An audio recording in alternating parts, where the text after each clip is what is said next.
Udah lapar loh, kenapa ya? Itu ada mie gacoan. Gimana kalau ke situ? Itu bukannya yang lagi viral itu ya? Lagi viral di Bitcoin ya? Iya, makanya. Aku kira lo cuma ada di Bali. Di Bali tuh rame pol.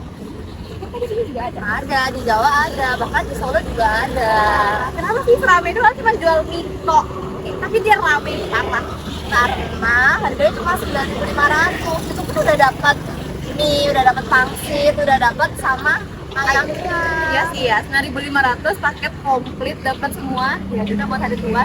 Iya emang. Itu kira-kira yang ini pasti kaya banget ya sih? Iya pasti dong. Rame itu cuy, viral itu. Makanya kira-kira tuh permintaannya 1 jam ya? Permintaan? Apaan tuh? 3 permintaan jin maksudnya. Kamu ada permintaan? Kamu tuh aku tahu gimana permintaan gimana sih? Emangnya apa permintaan itu? Permintaan itu Apaan sih Za? Bukan permintaan jin maksudku. Jadi permintaan itu adalah jumlah produk yang diinginkan oleh konsumen pada tingkat harga tertentu. Dan FYI, permintaan itu ada 2 jenis. Yang pertama adalah permintaan individu, yang kedua itu permintaan pasar. Nah, bedanya kalau permintaan individu itu berdasarkan pendapatan konsumen dan juga selera konsumen. Sedangkan permintaan pasar itu berdasarkan pendapatan nasional dan juga tren demografis. Jadi kalau bisa aku simpulin, permintaan individu itu bagian dari permintaan pasar gitu. kok ribet banget sih? Apanya ribet sih? Ya harus tahu semua itu. Berarti kan permintaan individu itu termasuk permintaan pasar dong. Ya benar-benar banget. Dan dia tuh mirip loh sama hukumnya. Oh hukumnya itu ya yang tergantung harga dan pendapatan kan? Iya ya benar banget. Sebenarnya sih kayak gitu ya, tergantung pendapatan sama harga, cuman oh berarti kalau misalkan harganya itu naik, permintaannya turun. Kalau harganya itu turun, permintaannya naik. Benar-benar banget. Jadi kalau misalnya kayak mie gacoan ini kan harganya 9,5 ya, itu udah dapat semuanya. Nanti kalau misalnya ada naik dikit ya jadi 10.000 atau 10.500 tuh, itu bakalan sepi yakin aku. Soalnya kayak dengan harga yang segitu, dengan konsumen itu udah biasa ya, dapat dengan harga segitu, misalnya sekarang dinaikin pasti bakalan sepi banget kan. Kira gara-gara ada jin penglaris. Waduh, gak tahu sih itu. Oh, berarti gacuan itu udah menentukan terkait permintaan produknya dong? Iya, udah banget. Nah, bener banget tuh teman-teman yang dibilang Elza tadi. Kalau gacuan itu pastinya udah punya yang namanya perhitungan permintaan dari produk mereka, yakni mie gacuan itu sendiri.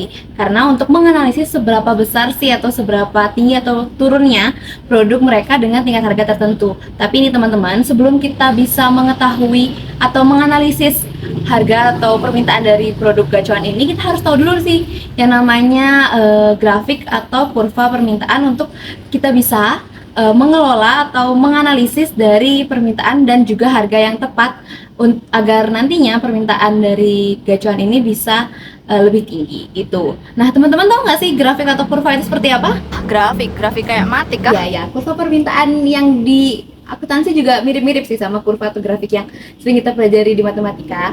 Cuman bedanya kalau itu kan semuanya XY ya. Kalau ini tuh semuanya PQ alias price dan quantity atau jumlah produk. Nah, apa sih kurva permintaan? Jadi kurva permintaan itu adalah representasi grafis atau grafik dari hubungan antara harga dan juga permintaan yang diminta oleh konsumen gitu. Nah, kalau di sini aku sama Helza punya contohnya. Jadi kita anggap aja ini gambaran hayalan kita ya.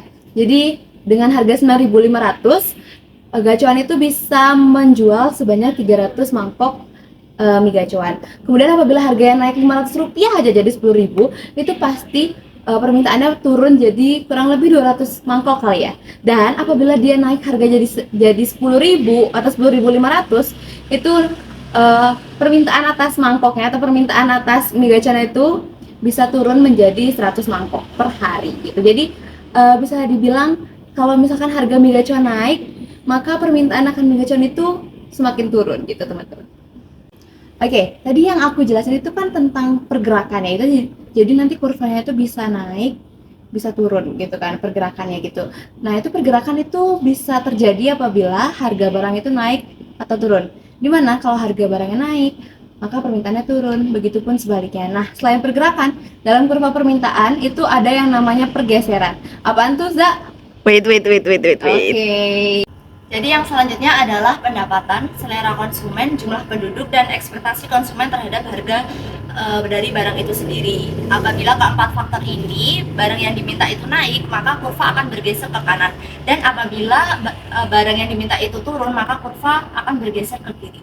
Nah, setelah kita tahu nih, Zak, kurva permintaan itu kayak apa dan seperti apa sih, Zak, statusnya kurva permintaan dari Brand Kondisi, kita bisa analisis seperti apa sih nanti gambaran penjualannya, mau sebelum gacor ini dibangun atau setelah nanti dia sudah beroperasi gitu. Oh, berarti dari analisis kita bisa tahu kurva permintaannya dong. Ya benar. Jadi selain dari harga, kita juga bisa analisis dari kayak pendapatan konsumen, habis itu bisa dari harga dan ketersediaan barang itu sih, dan juga yang pastinya selera konsumen itu juga berpengaruh kayak seperti apa sih besar permintaan itu. Jadi apa ya, penting lah buat sebuah perusahaan tuh tahu gimana sih kurva permintaannya dan bisa menganalisis harga permintaan. Enggak, jauh banget loh nih jalan. Aduh, aku udah gak lapar loh, aku malas deh balik ke kos aja deh. Kamu juga salah. Terus, balik lagi dong.